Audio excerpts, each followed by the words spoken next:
പ്രതിഷേധങ്ങൾ ശക്തമായതോടെ തൃശൂർ പൂര ആന എഴുന്നള്ളപ്പിന് നിയന്ത്രണങ്ങൾ ഏർപ്പെടുത്തിയ ഉത്തരവ് തിരുത്തും. ചീഫ് വൈൽഡ് ലൈഫ് വാർഡന്റെ സർക്കുലർ തിരുത്താൻ വനമന്ത്രിയുടെ നിർദ്ദേശമുണ്ട്. ബന്ധപ്പെട്ടവരുമായി ചർച്ച നടത്തി പുതിയ സർക്കുലർ ഇറക്കാനും വനമന്ത്രി നിർദ്ദേശം നൽകി. വിവാദങ്ങൾക്കിടെ തൃശൂരിൽ കൊടിയേറ്റ ചടങ്ങുകൾക്ക് തുടക്കമായി.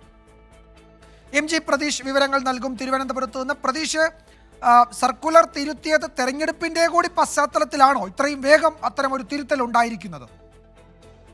Vijayakumar, chief wild life warden ഇറക്കിയ സർക്കുലറിനെതിരെ വലിയ പ്രതിഷേധമാണ് ഉണ്ടായത്. കാരണം ഈ സർക്കുലർ പുറത്തിറങ്ങിയതോടെ പൂരം നടത്തിപ്പടക്കം പ്രതിസന്ധിയിലാകുന്ന ഒരു സാഹചര്യം ഉണ്ടായിരുന്നു. തിരുവമ്പാടി ദേവസ്വവും പാറമേക്കാവ് ദേവസ്വവും വലിയ പ്രതിഷേധം ഇക്കാര്യത്തിൽ അറിയിക്കുകയും ആ പ്രതിഷേധം സർക്കാരിന് മുന്നിൽ അവതരിപ്പിക്കുകയും ചെയ്തിരുന്നു. ഇതിന് പിന്നാലെയാണ് ഇപ്പോൾ സർക്കാരിന്റെ ഭാഗത്ത് നിന്ന് ഒരു അടിയന്തര ഇടപെടൽ ഉണ്ടായിരിക്കുന്നത്. ഇതിൽ പ്രധാനപ്പെട്ട നിർദ്ദേശമായ 50 മീറ്റർ പരിധിയിൽ വാദ്യമേളങ്ങൾ ഒന്നും പാടില്ല എന്നുള്ള നിർദ്ദേശമാണ് ഇപ്പോൾ ഭേദഗതി ചെയ്യാൻ സർക്കാർ തീരുമാനിച്ചിരിക്കുന്നത്. ഇത് ഭേദഗതി വരുത്തിക്കൊണ്ടായിരിക്കും പുതിയ സർക്കുലർ ഇറങ്ങുക. ഒപ്പം ഈ ആന എഴുന്നള്ളിപ്പിനുള്ള മാർഗനിർദ്ദേശങ്ങളുമായി ബന്ധപ്പെട്ടുള്ള ചില കേസുകൾ ഹൈക്കോടതിയുടെ പരിഗണനയിലാണ്. ഇതിൽ സർക്കാരിന്റെ അടക്കം വിശദീകരണം കോടതി തേടിയിരുന്നു.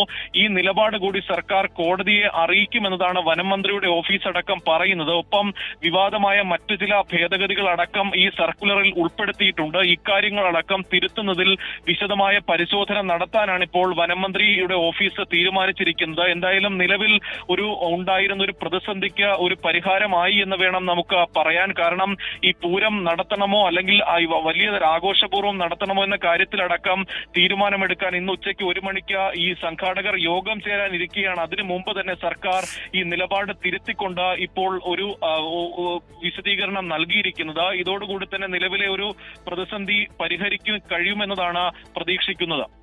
വിജയകുമാർ. യെസ്, തൃശൂർ പൂരം നടത്തിപ്പുമായി ബന്ധപ്പെട്ട് പുതിയ നിർദ്ദേശങ്ങളുടെ പശ്ചാത്തലത്തിൽ തുടർ നടപടികൾ എടുക്കാൻ ദേവസ്വങ്ങളുടെ യോഗം ഇന്ന് ചേരാനിരിക്കുകയാണ്.